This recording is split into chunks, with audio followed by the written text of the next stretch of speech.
Summer doesn't officially begin until next week, but you still have probably noticed most of the area snowbirds have already headed north. But getting out of season means there are more empty houses acting as possible temptations for thieves. So let's bring in Miriam Dotson with the Lee County Sheriff's Office to talk about these burglary rates that happen over the summer. And it's kind of like an old saying that when the summer comes, we get more crime. Is it true? Well, it's interesting because this is something that I was really looking at. We do tend to hear about more home burglaries during the summer months. And as far as the United States goes, most of them happen during the daytime hours, which was also kind of surprising.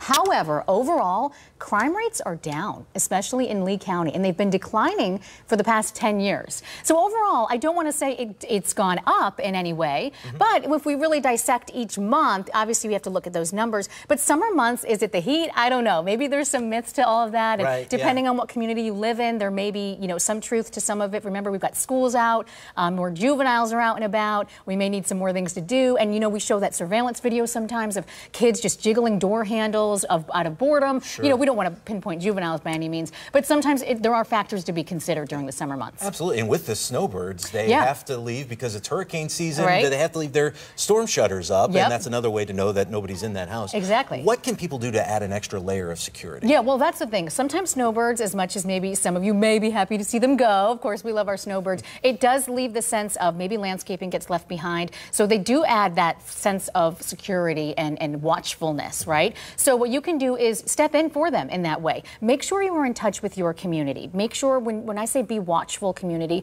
doesn't necessarily being nosy on every last thing, but know what goes on in your neighborhood. Help each other out in that way. Be mindful of your own landscaping. Are you creating a hiding spot for people with your, bushes in the front of your house or whatever it may be?